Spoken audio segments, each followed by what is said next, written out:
All right, good evening, everyone, and welcome to the Committee of the Whole meeting for Monday, November the 24th at 6 p.m. And I'll just remind everyone that this meeting is being recorded for public viewing. And with that, I'm going to ask for a motion to adopt the agenda, but I do want to make a note that item 4.3 is not going to be happening this evening, and the clerks have stricken it as well as the system. So we will then proceed and I'll renumber as we go along. So that we have a motion to accept the agenda. So moved by Councillor Bland, seconded by Councillor Thorne. Questions to the motion? Seeing no questions, all in favor? Aye.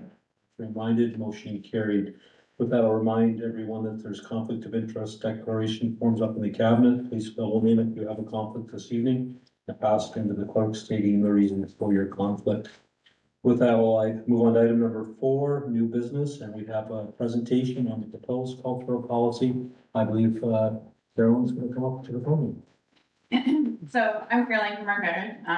So I am the co-chair of the committee, and I'd like to thank you for the opportunity to serve on this committee. It's been really great getting to know the community members and work on this policy. So slide 2, I know you're going to control it for us. Yes. The purpose of the policy is to help us have a process and a vision for how Salisbury engages with the arts and culture.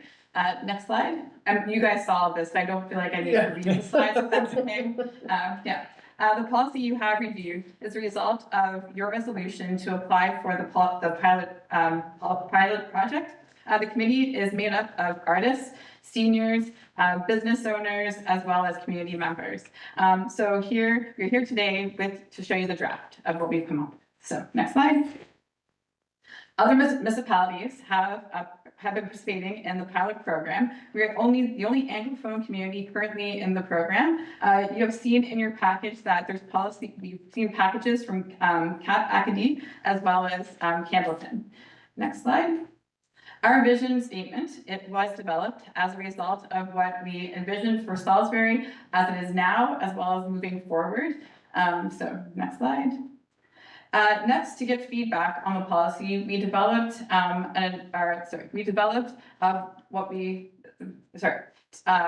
get feedback on the policy, we developed and presented our work to both the students at our school, Salisbury Regional, both middle and high, as well as the public. We had 3 public consultations to find out what cultural assets we have in Salisbury. So the initial one was to figure out where we were and what we have in Salisbury, and then from there we surveyed the students. We asked them a few questions to see what they thought of what we came up with, and we also went to the Lions Club and asked for feedback on it there. So next slide.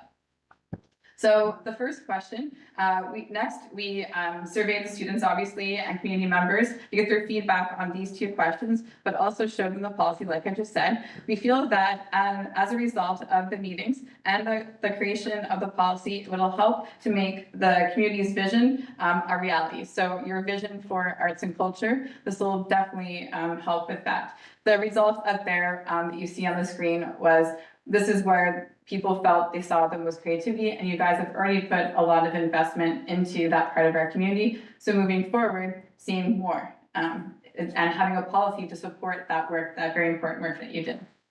Next slide.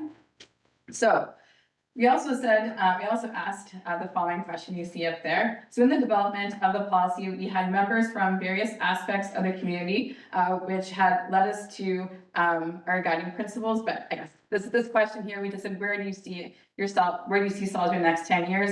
And you can see it's things that will need help from you guys, but also the community. So it's going to be a team effort to get these projects and these visions in place. So next slide, sorry.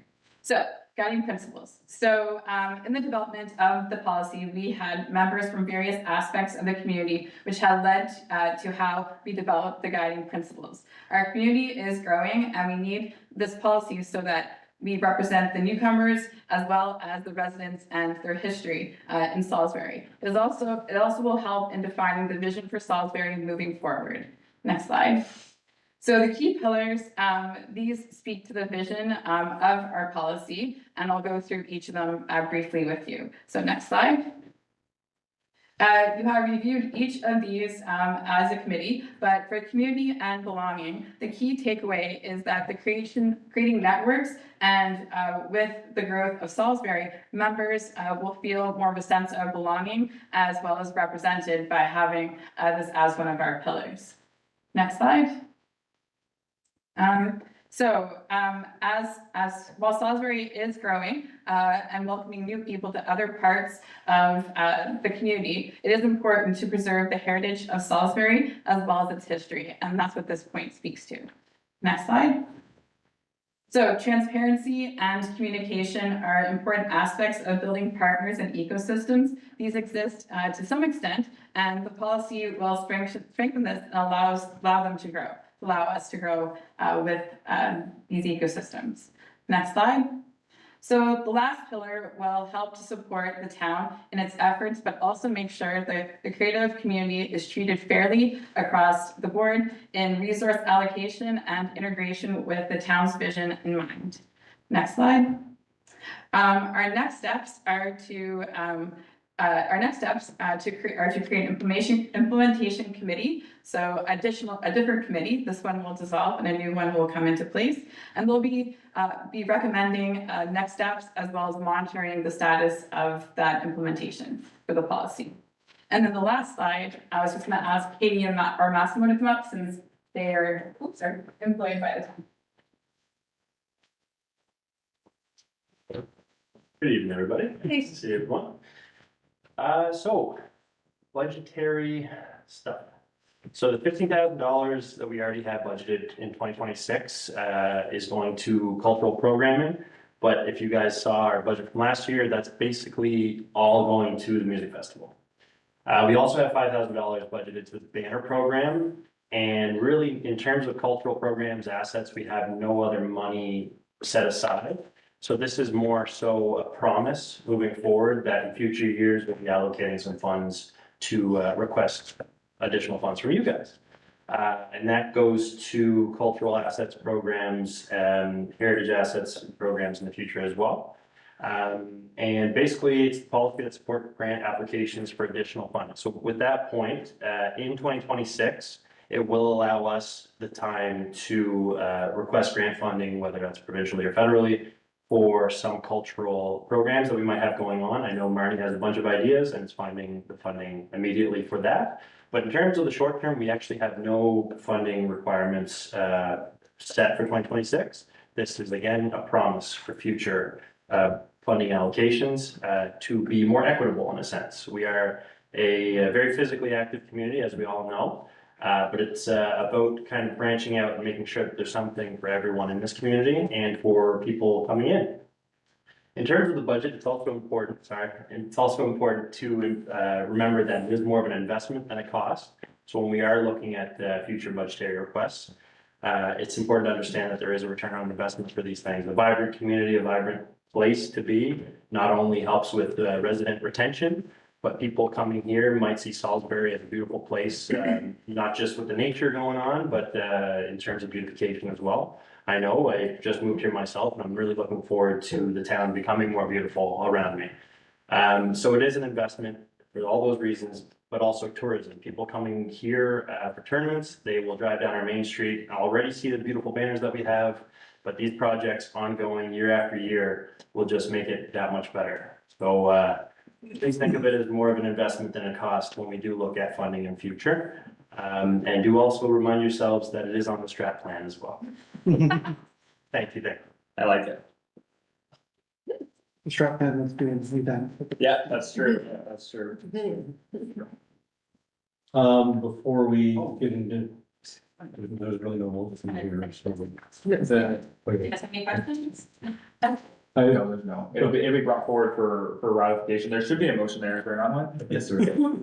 I'll move the motion. I'll move that Salisbury Town Council approve the cultural policy for future ratification at an upcoming regular meeting. So moved by Councillor Bannister, second by Councillor Thorne. Questions to the motion. Before we do a question, we have Amy Anderson as well from UMND that's traveled up. Yeah, actually, that's good. The amount of time that's been put in by Amy, Massimo, Katie, and Carolyn, and the whole committee is, before we get into questions, it's been a year and a half, or it's been a long time. But I will give kudos to the fact you put Salisbury on the map. Amy and I on the weekend with Arts NB spent time with people from all around the province talking about Salisbury, talking about the great things that we're doing as a leading edge community, not followers, we're innovators. So kudos to the group for doing that. We had the town of Lunenburg from Nova Scotia reach out to us after being in Municipal World magazine, an article that was driven by UMNB as well, reaching out to us on being leaders in Canada as well on the cultural front. I'm pretty proud of the fact Salisbury is being talked about in this as innovators, and thank you to everyone involved. Thank you. With that, I'll pass it over for questions. I don't have a question, but I have so many comments. I've left them. But I'd love to. I found it really interesting, the slide that you had, that we would be the only Anglophone municipality with this policy in place. And I thought that was really interesting because I admire the Francophone municipalities and their appreciation of their heritage and their culture and the events that they put on. So I think this is such a great step in the right direction. And maybe we can be like an innovator and encourage other Anglophone municipalities to jump on board with this as well. I feel like you're worried about the budget in the future. I don't know if you are, but I feel like with a new committee coming on, 2027 is going to be a great year for you to come back with a lot of ideas, as well as with the assessment freeze gone. Like, there's a lot of opportunity for this. So I would just do great work in 2026 and then bring it forward in 2027. We're looking forward to it. So is there specific funding that you guys are looking to go after? Like, do you have any? Not yet, and we actually, part of the policy is more of not really having any ideas set in the policy, it's more of a promise. And specific things that we're looking to do, but not in terms of the micro. So now we're moving on to more of the phase where we're looking for specific ideas to target the specific key pillars that we've identified. So in terms of actually identifying projects that we could do, that's the next step. So the policy is much more overarching, it's no set idea, like the banner program, for example, that's not specifically mentioned in the cultural policy, but it is an idea that does check off some boxes within each pillar, like a couple of the key pillars. For example, having public archives wasn't specifically mentioned in the cultural policy under heritage, but that is something that will be identified in the next phase. Specific ideas. Once we have that, then we go look for funding, we request funding from you folks, et cetera, et cetera. Think of it as the policy being the foundation for us to apply for grants. Without the policy, we can't apply for grants. No, I understand that, but it's also tailoring stuff to the available funding as well. Exactly. And that's identifying the funding will help facilitate where you should put the effort into looking into make sure it qualifies. Just out of curiosity, the public archive, is that gonna be done in tandem with the library or something like that? I've never really heard. We have been in discussion, not just with them, but with the folks on the committee. And obviously once this committee dissolves and the new one is implemented, that'll be something we'll look at in terms of opportunities to collaborate, to make our lives easier, but also to get the word out to more people. That So seems that like- is something. That seems like a great reason to expand the library as well. Don't say, yeah. I think we're gonna be talking about recreation. And I just saw her, Kathy, smiling somewhere. All right, no additional questions, all in favor? Aye. Contrary-minded, you have your recommendation for next meeting, thank you very much. Thank you guys. Great job, you guys. Carolyn stepped in once Michael moved to Winnipeg, and she couldn't have been more helpful and amazing through this process. Amy, you as well, the support you guys have given us over at UMNB. Can't thank you enough. I know you guys have already said thank you. I also wanted to say thank you. You have a great team and a great staff here. Awesome. Thank you. Preaching to the choir. Well, actually, you know what, we will reiterate that on the weekend, that would be one of the things many other municipalities talked about. This only works with the buy-in from council and staff working collaboratively together, so we are very blessed that way, thank you to us. With that, we're gonna move on to item 4.2, presentation of Crime Stoppers, and I'll ask Sergeant Julie Goulet from the RCMP A Division Crime Stoppers Coordinator to come forward, please. Good evening. Good evening. Thank you for having me. Yeah. As you said, my name is Julie Goulet. I'm the police coordinator for the Crime Stoppers program in the province. So Crime Stoppers is a program that helps to stop, solve, and prevent crime together. Next slide. So what is Crime Stoppers? So it's a community service program which helps, I'm just gonna look at the time, yeah.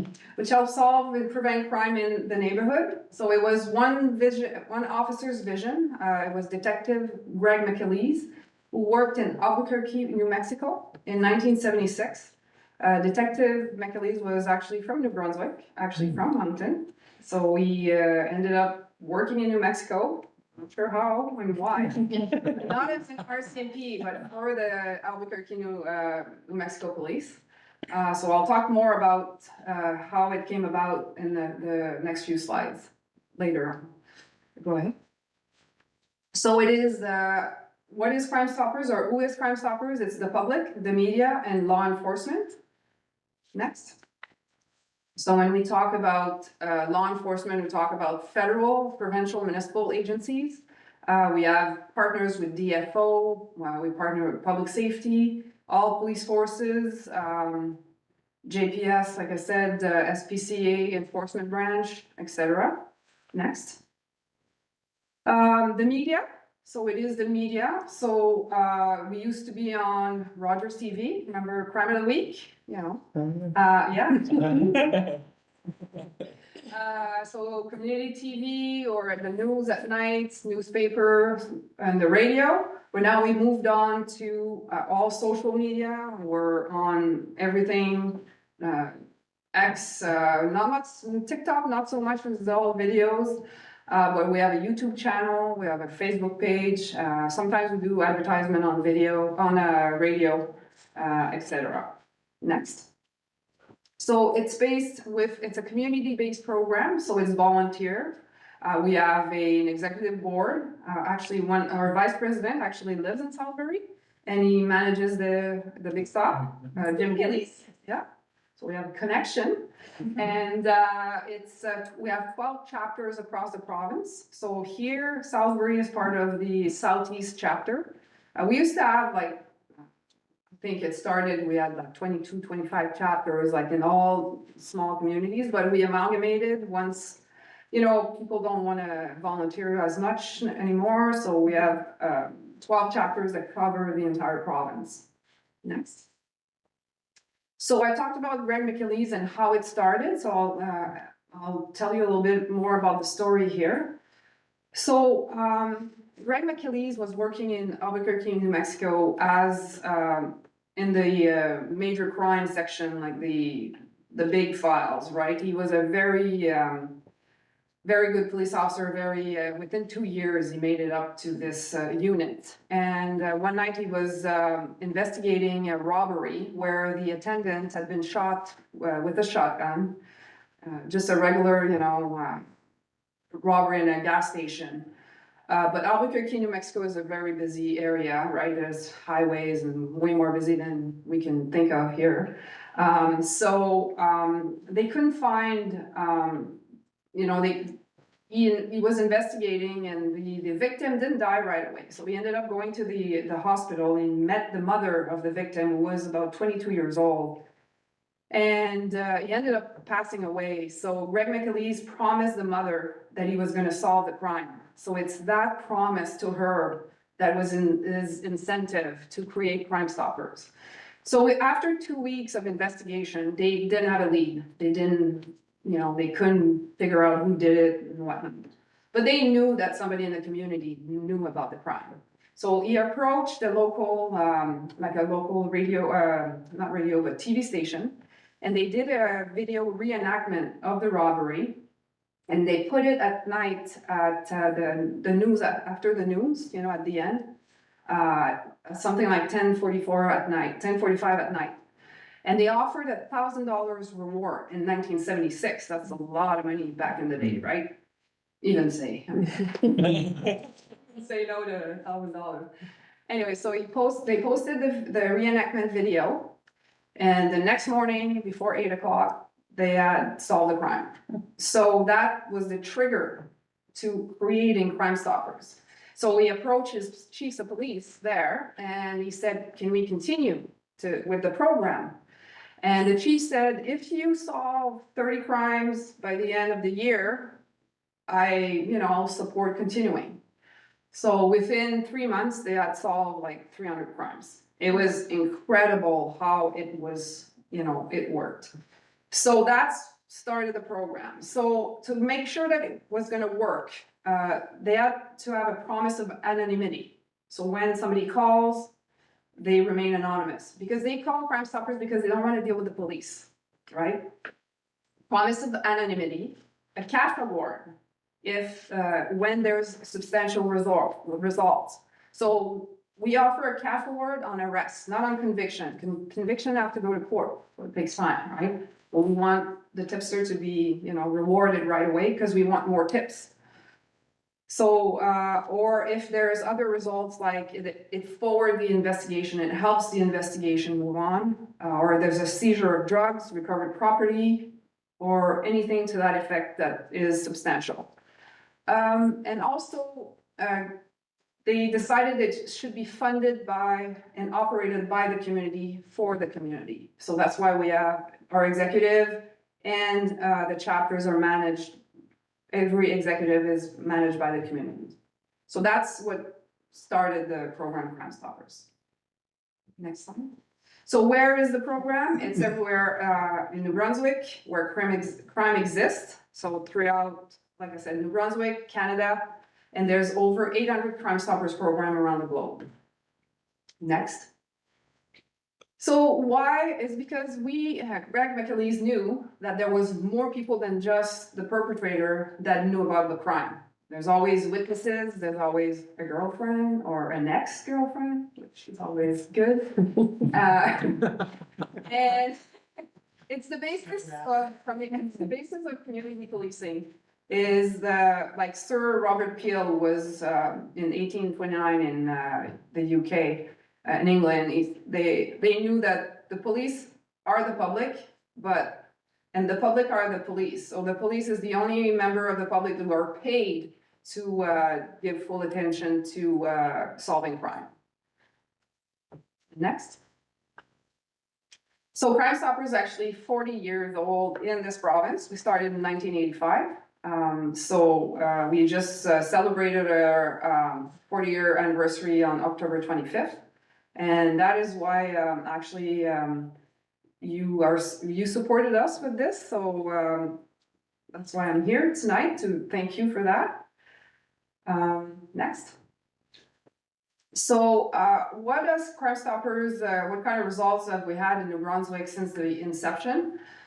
We recovered over 9.6 million in stolen property, kept over 73 million's worth of drugs off the streets, contributed over 9,000 arrests. And it only costs the communities $241,000, $775 in tipster award. Because most tipsters don't want the money. They want to do good for their community. They want to solve crime. They want to get rid of the drug dealers, solve those arsons that sometimes, we have a lot in Capelé. You had a few arsons in the area, not always criminal, but sometimes we have questioning about that.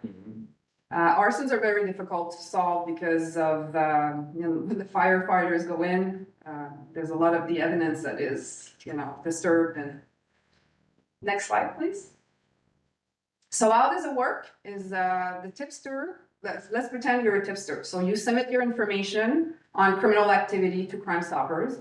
So Crime Stoppers doesn't want your name, doesn't want your personal information. So you're issued a tipster ID number, and that's the only means of identification with Crime Stoppers. So when you call back or you reach back to Crime Stoppers to know what happened with the tip, you have to have the tip ID number. Your information is sent to the police, and if it helped, like I said earlier, get results, you may be eligible for a cash award. And then you check back periodically to see if, with your tipster ID, if there's been, advancement in the file or results for the award. Next slide. So how can you contact Crime Stoppers? There's always the 1-800-222-TIPS. That's the number that you might have heard on the TV back in the day. We have the crimeandb.ca, which I give you a little card. We have all the information on there. crimeandb.ca, where we also have posted some videos that we did in 2023 on crime, unsolved crimes. And there's a lot of information there if you're interested. I encourage you to consult the website. Also, we have an app called P3. It's also, P3 is also, we have a program to manage the tips that is proprietary to Crime Stoppers, and it's called P3. Next slide. So there's the promise of anonymity. It's not a guarantee, because if we've had a case, and there was a case in Ontario where the perpetrator was trying to divert the investigation from himself, so was calling Crime Stoppers and providing false information. Yeah, so that's not, that made the case law. So now we say a promise of anonymity. So we never ask for the tipster's name or only their information. As a matter of fact, if the tipster says, my name is so-and-so and my phone number is this, and I wanna, provide a tip, well, provided your information, so now you have to go to the police. So we're really strict on this, because it's for the integrity of the program. So every follow-up contacts are done by the tip ID number. And then we don't have call display. We don't tape or record calls, or, nowadays a bit different with computers. It's easier to manage anonymity that way. So our tip line operator will sanitize the tips. So if, for example, the tipster says, my neighbor, I believe my neighbor is dealing drugs or blah, blah, blah, we will say, someone in my community or in my neighborhood. So just to, make it more anonymous. So the information is passed along to law enforcement. That's why I'm the police coordinator. So we have coordinators in all the police forces in all the areas of the province where we send the tips. A file is created, the tip is investigated. It has to be corroborated by an independent investigation. And then law enforcement sends back the results to us, and then that's how we can either give an award or provide the information to the result of the investigation to the tipster. And tipster never has to testify in court, because most people, like police nowadays, we have difficulty dealing with witnesses and victims because they don't want to go to court.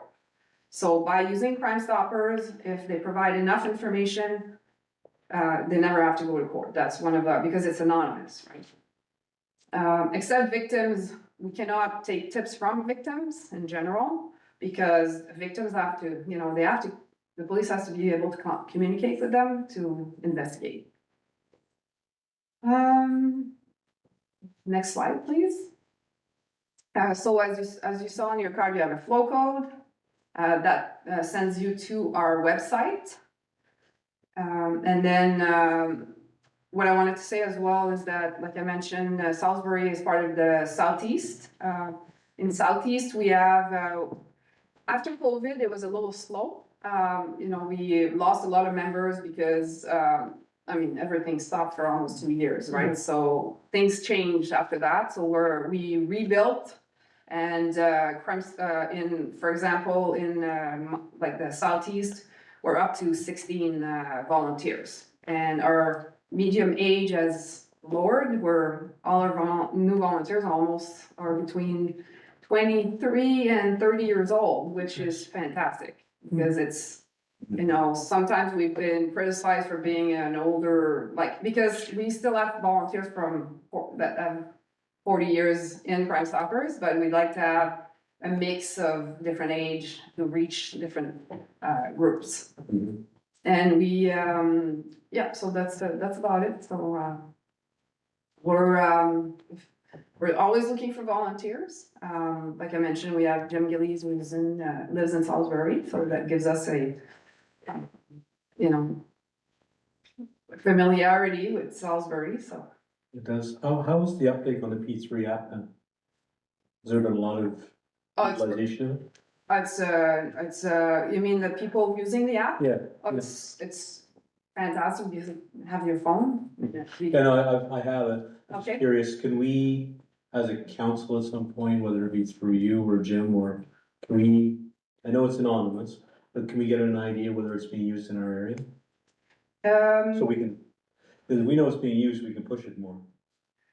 We don't, that's a problem at Crime Stoppers, we're not really good at bragging about how well it works or how bad it works. We can't really, you know, say that in your area, yes, it's been used, we've had so many tips, because we don't wanna bring the attention to any tipsters, right? Mhm. If there's a crime that's solved, then, so it is used, like, Okay, that's, like the web form on the website or the P3 app.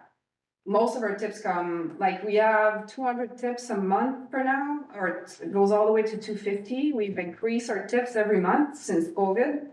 And I would say that there's a very small proportion that are by phone now.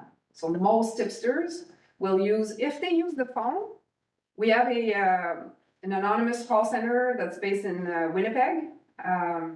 That deals with all the calls, and sometimes after the tipster realizes there's an app or a way to check the tips online, then they will go online afterwards. It's only the older population that still uses the 1-800 number. I know Jim's been at some of the community barbecues we've had as well. We should just make sure we get it in our newsletters and so we let the public know about the availability. Very similar, the RCB has their online reporting tool Yeah, that they have, but the uptake has not necessarily been great on that. okay. So that's kind of why I was asking. So Crime Stoppers, like I said, after COVID, it went, like, we were down a little bit, but now we're doing a lot of like presentations to city council, like here. We do events, we try to, you know, have a presence. I just love to see on Facebook when people are posting all about their stuff and well, how about going to this P3 app and actually putting it in there because people are, Yeah, the RCP are not watching Facebook even though they might be, but. yeah. Yeah, also on our Facebook page, we share all the media releases from the RCMP. So then that trigger, like, people that follow us, they can know that, oh, in some area, and then it's quick. Sometimes we have like immediately. So that's why we stepped away from doing the Crimes of the Week videos. Yeah. Because first of all, it's very expensive and it's time consuming. And people, it's like so immediate now with social media. People within, I mean, you had there was a fire here, and Jim, who lives here, he was on their phone and said, "Hey, there's a fire." And you know, at first it was all like, oh, they thought it was criminal and everything, but you know, so the words gets out within seconds now. So I want to thank you again for your support. And we, you know, we're present in the community. We're trying to do more now that we have more volunteers. And this is our challenge coin that we did this year. And for the first time, it's a coin that typically police officers have in their pockets. Well, back in the day, because they go to the bar, put it on the counter, and if the person didn't have it, it's like a challenge. And the person that didn't have the coin had to pay for the rounds, right? So now it's like more like a pay for the coffee because people don't go to the bar as much, you know? Coffee probably costs more nowadays. Yeah, right. Thank you very much. Thank you. Appreciate your time. Thank you. Okay, moving on to item 4.3, the presentation of the Fox in the Park 2025 pilot project, says Tailwoods. Speaking of bars. Yeah, exactly. Thank you very much. Big travels. Well, nice to see everyone here, counselors, staff, it's like old home week coming in the summer that we had, so thank you for making some time to discuss the Fox and Park tonight. So, you know, I put together some numbers and facts and that kind of stuff for your information, but I'm really interested to hear your feedback as well and things that you've heard in the community. So, but I'll run through the slides here and that can guide our conversation. But by all means, if you have anything to add anywhere or any questions. So, as you know, we operated from June till the end of August this year. And our goal collectively, I think, as council and for us as business was to kind of activate Highland Park and we built some business relationships as well, that we could support some local businesses and create a new gathering space for people in the community. We were pleased, the season did generate some strong community support, and it was nice to go back through the numbers again this week and take a look at those. And I think that, or I'm hoping with the feedback, that it demonstrated the value in having kind of that permanent presence in the park. I sent you my best for the summer. That's my daughter Lauren.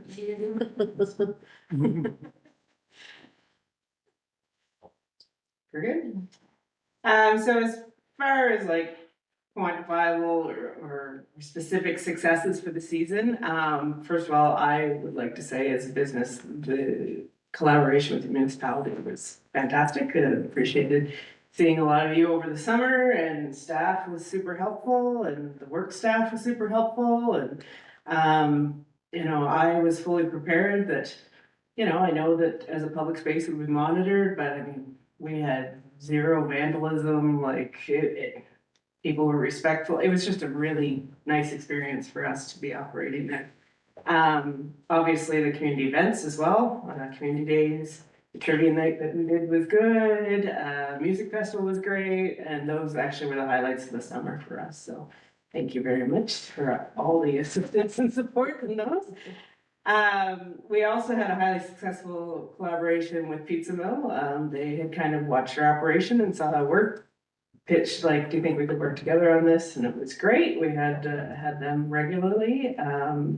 We worked out a system where they made one delivery in the evening, and I was actually amazed in how accurate their orders were. Like there were never any screw ups because it could have been messy, but no, it was always excellent. So it was great. Our intention with that really wasn't so much to make money on the pizza as much as offer to people so that they would consider lingering in the park a little bit. As I mentioned, the customer base was very respectful and good.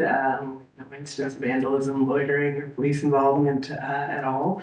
We did come to the realization that we had done a lot of work in Sussex over the 7 years that we've been there to introduce people to craft beer. And so that was a new concept for here, and certainly it makes a difference when it's being made in your community. And so we had a bit more work to do than maybe we anticipated, just, you know, sharing knowledge and that sort of thing, but that was fun. It was good to do. And I think it drove some local spending here and kept people in the area, and we were able to support some local musicians to entertain as well through the summer. So as far as customer activity, for anybody that's kind of data nerds, I pulled this from our point of sale. Kind of gives some broad generalizations, but this would be anybody that our point of sale could identify, meaning that they use credit card or whatever. So it's a generalization, but there were 1,350 unique customers profiles that were created over the summer.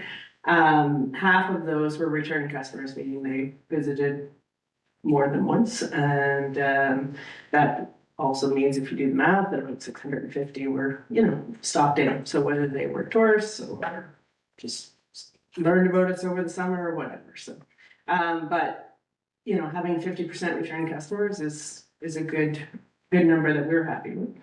The average sale was $39, which I was actually surprised with because that's higher than what it is in Sussex. But I think the pizza, snacks, we had a fair, like over 300 snacks that we sold over the summer too. Like I think people just settled in for a little bit longer, and so it was good. And a large number of non-alcoholic drinks too. So 430 non-alcoholic drinks that were running through. So that was nice to see because we did try to promote it as more of a refreshment hub and not just beer. Friday and Saturday evenings were certainly the highest traffic times. I thought Saturday afternoons might be a thing, but they didn't really evolve. And that was with the exception of the events in the park. So Salisbury knows how to get out on a Thursday night. That's amazing. They really show up, so that's good. So that just gives you some idea of the customer activity. I mean, as far as, you know, I would say passive traffic in the park, it was probably a little lower than we anticipated. But I think we also have to take in consideration the short timeline we had to start a new business, run it for 8 weeks. And, you know, it takes a while for people to know you're there and to understand what you're doing, so, yeah, those are the numbers. Challenges. I would say the most significant challenge we had, and it was probably to do with the fact that it was a new entity in town, was staffing. So our intention was to hire local staff and staff it that way, and we ended up, Lauren was there for most of the summer. Kelvin was a student with us that works a little bit as well, and also Cassandra Cassie, and she was from Moncton. So ended up drawing in, you know, staff from outside. I really think that that is key to success for next year, because I think the challenges are also the opportunities by having the business more integrated in the community, I think would be best. So that's on us. We'll work on doing that. I think it'll be a little easier to recruit this year now that people are familiar with what it is, right? And we can be a little bit more definitive of, you know, operating and certain. Street visibility had a lot of questions of like, where is it? Or, I wanted to stop, where's Highland Park? So anybody that's visiting town, it isn't easy to find. So, I mean, that said, your app would take you there. It'll actually take you to the bottom level, not to the top. Right, and that happens Yeah. all the time. Yeah. Parking lot, I wasn't sure. Yeah. I mentioned the short first season and that, you know, it takes time to build up a customer base, and the like weekday traffic. Honestly, we know this from our operation in Sussex as well. Programming is key. So, you know, if there's something going on that'll bring people out, that's great, but you can't just depend on people to wander by. Those are challenges, opportunities. So like I said, hiring residents from Salisbury would be a huge opportunity for us. Improving the signage at the street, expanding our programming, strengthening partnerships with more local groups and businesses. So for instance, you know, I would love to turn the space over to a local not-for-profit to do trivia nights or that sort of thing. It actually goes better if a local organization does it and they get the proceeds, you know, they charge $5 or something like that. And then adjusting our operating hours based on programming traffic trends. So we'll know a bit better going forward what works and what doesn't and where we need to put our efforts. All in all, from our perspective, it proved to be a safe and positive addition to the park, I think. The biggest complaint we heard was like, we need a menu, so. But that was part of people's learning. They wanted to know what we had and needed to see it, right? And pricing, like people, that's, you know, a different price point for people too, if they want to see that. And we do feel that it can provide even more community going forward if council deems that an appropriate use for the space. So as far as what we're asking for, I guess, the container is currently still in the park, it's closed up. If it isn't obstructive, it would be super helpful. We're considering doing this next year if it can remain there. Had conversation with works folks and I don't think it's in the way of anything, but leave that to you to decide. Obviously, you know, we would like to come back if that is the will of council, and we'd like to work closer on the collaboration on programming for the park and what's going on, and maybe we can contribute to that as well. So we found this past summer we were hiring music as well, and sometimes that was just worked it out, but like want to make sure that we kind of plan out the whole summer. And like I said, we have the budget for programming. So if we can collaborate and put that towards the town's budget, then I think the rewards for both would be great. So we have a motion first, then we can ask questions. Also, just one thing procedurally too on the recommendation kind of it. So ours is similar, the recommendation from staff is similar to the request from the Fox in the Park, with the exception that we're also looking for direction to modify the definition of seasonal vending, so we don't have to do a conditional use every year. So we're also looking for direction on our end, if we want to proceed again, to be able to skip that process. And we have time to do that in time for 2026, which just saves, it saves the process in future years. So that's the only thing I want to pipe in on, and then there's a recommendation on the floor. I can do that.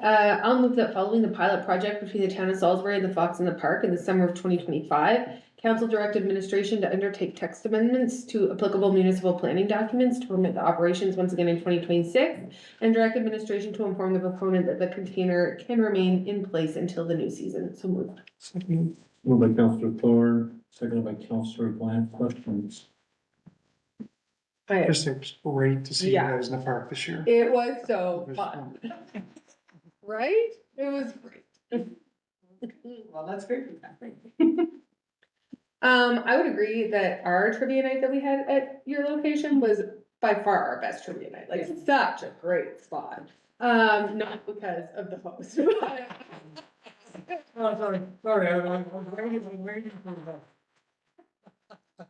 it was great.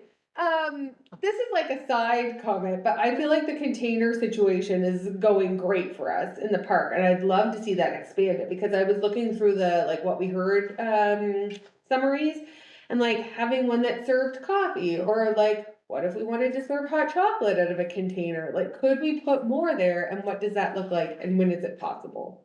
Can we do it before council, like, before the election? Oh, So what's Councillor saying? Schedule another couple of midnight meetings. yeah. That sounds good, we're good. I think the first piece, so from our Take care of it perspective, if I give the risk averse answer, is that we expect through the Island Park consultations now to get like an appetite as to what people think on the pilot project, which we included the comments that we've received so far, Right. which there were many, and we're all positive, so it's a good thing, a good sign, I should say. The piece from a vending perspective, that first step is allowing us to use containers as seasonal vending. So Right. that will allow us to basically permit them with an agreement with the municipality as opposed to going to the Pratt. We couldn't even go through this project again next year or this past year without that in place. So that's kind of the immediate piece. And then I foresee as we kind of finalize what Island Park, like the future of the park looks like, that we can probably look and find opportunities to do that. This one was a pilot, like we were approached, so it was a good way to test the waters. So yeah, I'm non-committal by May for sure. I mean, that's fine. I just feel like I'd like it to be open and on record that this council, or this councilor. From a business perspective, I think it would be better to have a cluster as well. Yeah, Yeah, options, people love options. it's cross pollination Yeah. more than anything. Yeah. The question is, do you wanna go all the way to St. John Container Park, or do you wanna do some all around the park, or is it just a row of them in the, like, I wanna innovate a new way of doing it. And stacking from them on an top? operational standpoint, I can tell you, like, that 20-foot container is plenty big, like, this was the first time we did that too, so, the cold room is 10 feet of it, I think, and that's plenty for a cold room for an operation of our size anyway, and the serving area was plenty big, so I would assume that any business that didn't have, if it was dry goods that they were doing, or, they may not even need them that big, like, they do come smaller. Just put that out there, but it was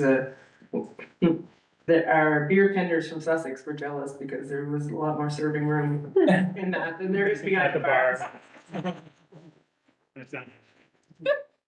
But even to that point, even having the ability for some of the food trucks to come in, like, for events, like, just to have that space Yeah, designated for Yeah. serving whatever product, it makes a lot of sense, especially when you're putting in tandem with whatever programming is going on. Yeah. Or increasing the programming going on. So the fenced in area, that was the boundaries of your liquor license, is that? That's what we applied for this year, I mean, we can look into it, I know that every time we apply for a special license to go to the stage, it meant security, they check washroom, there's a whole kind of stuff. The whole thing. Yeah. But I actually wonder if it doesn't make sense to license and then just open up that back half, just as you would, Hmm. like if you have a restaurant that has a section that's not open, you know, I think it would be easier to license all of that and not have to go through that process for every special event. So buy more rope, that's what you're saying. Yeah. But you don't have to use the rope all the time, just license it, Yeah. and then, Yeah. as you need the bigger space. Yeah, you'd always serve within a roped off area, so the roped off area is within that footprint. Because like that would be some of my feedback from some of the events is when the area was expanded, people didn't know because there was no lighting out Right. there. And how much of the space was taken up by people who actually weren't Consumed. consuming, right? They were there because their friends were, or, and then some of the issues of individuals who are, well, you've got lots of folks who are maybe going to a different vendor, non-alcoholic, and, Yeah, it was important, I think, to have people on the entrances, I mean, especially, I think we all saw, like, at the beginning of the event, till people figured out the lay of the land, like, they needed some guidelines. Yeah, correct. But, people were pretty responsive. Yeah. Additional questions? So, just out of curiosity, if there is an expanding footprint of vendors in the future, should we have more seating and or like picnic tables or slice? Well, whatever, not really kicking it. Agreed. Just, if you are gonna expand that into more seating, just in general. Well, we are hearing and would have expected and expect to continue hearing, in general, at Highland Park for more seating. So, that won't be a surprise, and we expect to continue hearing that through the current, survey that's out right now. So I would say that's probably something that's gonna happen regardless, even if there's no like expansion, whether to this footprint or others, but, it's something we have to look at, that we are looking at, I should say. Yeah, and parking is also a key piece of that. Yeah, parking, Yeah. part. Yeah. I would say that, you know, we certainly have plenty of people that were like, is it okay if we sit here? Like, there was an appetite for those picnic tables for sure, Yes. it was fine. one other question, you mentioned about signage, like, are you talking about signage at the park for where the Fox and the No, park it's is, that or would be on how to get to? how to get to Highland Park, I think, the sign that's I on. loved that comment that you put it in there, cause I think we as a whole have also talked about signage to Highland Park is not great, and this just kind of reinforces it. Yeah, so you know where it was. Yeah. So. We're doing, so last year, or that was this year, I guess, that we finalized, early this year, that we finalized like interpretive sign guidelines. So we're putting in our first order, which we're starting with the trail signs, so, our interpretive signs there, but it also includes those signs. So there's some for Highland Park right now, but they're hard to see. They're yellow. Yeah, they're hard to see, Yeah. so, Yellow is fine, but it's the size of the sign. Yeah. I have no doubt the bigger issue is where do you put it there? yeah, the sign, but that's the thing. Over top of the road. But the signs are up, it's just they are hard to see. There, Yeah. yeah, there's two of them there. And maybe it's the expectation that people don't think the park will be in a residential area, like, there's just expectations there, they're not Yeah. even. Well, that's Yeah. really good. Mm. Anyways, it is on the radar, but, yeah, it's on the radar in general, signage in general. Thank you very much for traveling up tonight. Okay, thank you.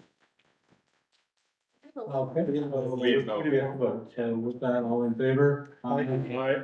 Reminded, you have your correction. Okay, moving on to item 4.4, NB Transportation and Infrastructure, NB DTI Road Prioritization. So in October last month, the province sent a memo or a letter, I guess, to the town, to all municipalities for that matter, outlining a process they introduced to submit priorities on non-PMHP, so non-provincial municipal highway program roads, which are essentially, in our case, the former LSD roads that are under the responsibility of the province. Now, mind you, their form isn't working right now, but it was working when it was first launched. But when we were doing Is it the on package- purpose? Yeah, probably. When we were doing the package, it was not, or it was not working, but it was initially. So this is a way for the province to get more of that direct feedback from municipalities. So we included, just as a cold note, since we've been using Access 711, some of the kind of pieces that we've flagged as MBDTI items. there's about 50 probably, I would say, off the top of my mind. And so we wanted to make sure that council was, one, aware of the letter and of the process. And two, determine if there's a necessity to basically prioritize what and when we send those roads or complaints to DTI. So these are capital items, so it's, think resurfacing of streets. It's not like things, well, some ditching, yes, but it's not like individual culvert installs or individual potholes that are Did you dealt say ditching or bitching? Cause I. with. Ditching. Thank you. Ditching. I heard the same. Ditching. Might have been a Freudian slip on my part. Or mine, actually, yeah, it could have been. Ditching, those would be dealt with by the local crew, in terms of like a one-off, service request, so.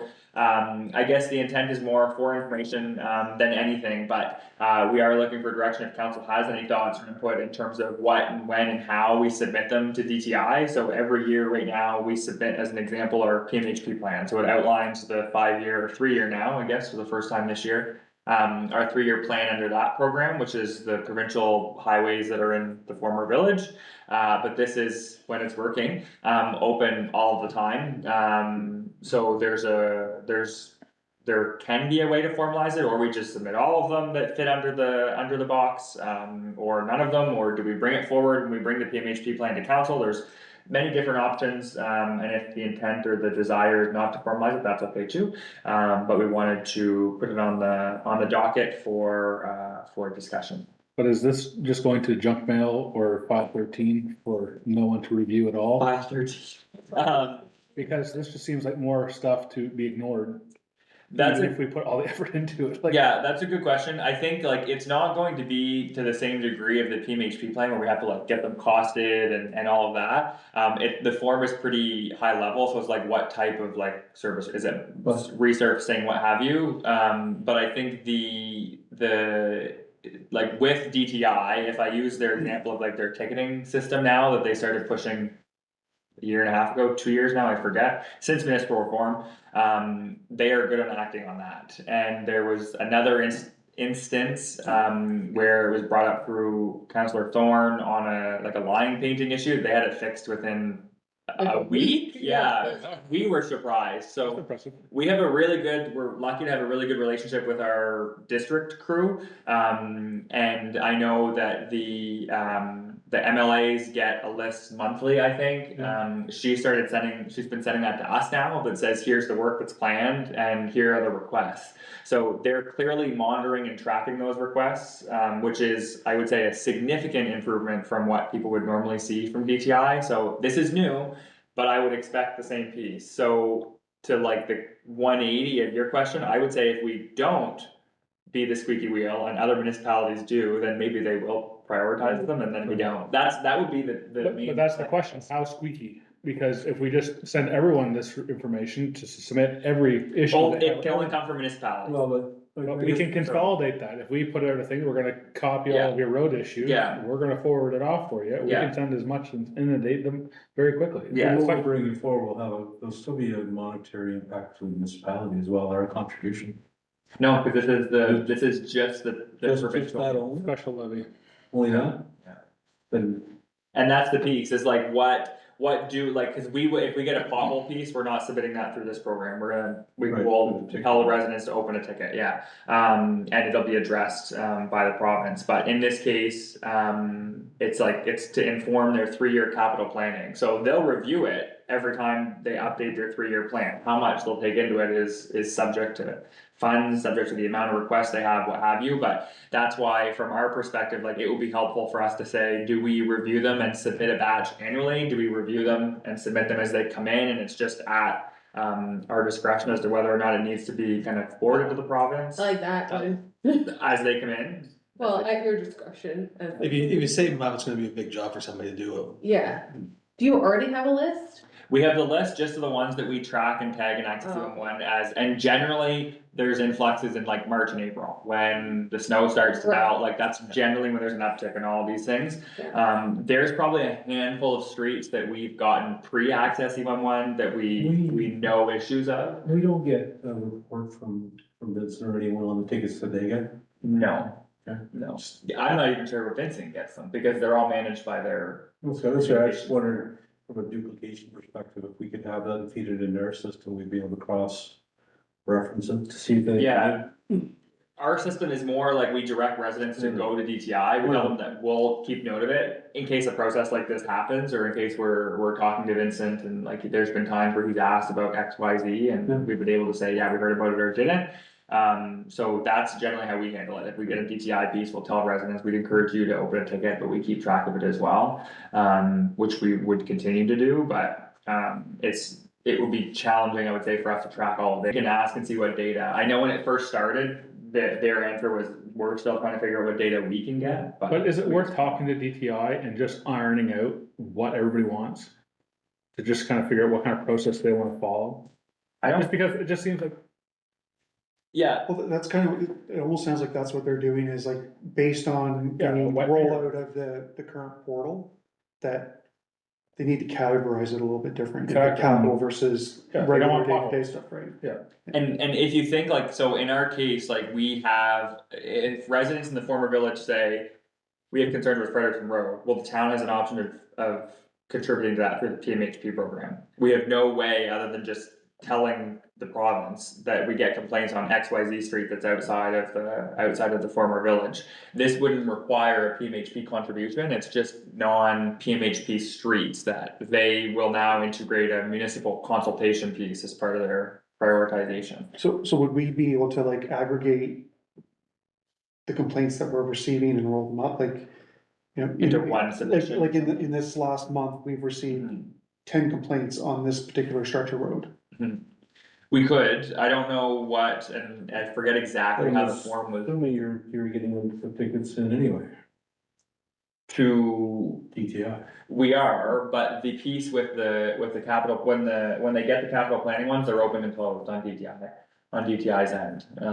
Because there's no way, it would come with more weight from the municipality to say. It would. Like, this is, we would ask you to consider this as a capital investment piece. Yeah, well, and that would be helpful too, like if we had an identifier, like they have a capital piece over here, a project or whatever that they've got planned. It might only be for 5 years out, but we would know that when we're getting the calls and the complaints here, that we can say, that is for this capital project that they have planned. They do, that's another piece that they've done within the last, this is pre-reform, I think, but 5 years probably, where they publish their 3-year plan, so like as an example, the P3 bridge is on there as a replacement. Another one that's new, so for 3 years from now on the books, is the intersection of 895 and like that same street just up from P380 is they have what they call traffic intersection improvements, I think. But it's an area that like there's 2 streets that come out of a provincial road, and there's always been, I think, concerns there anecdotally, but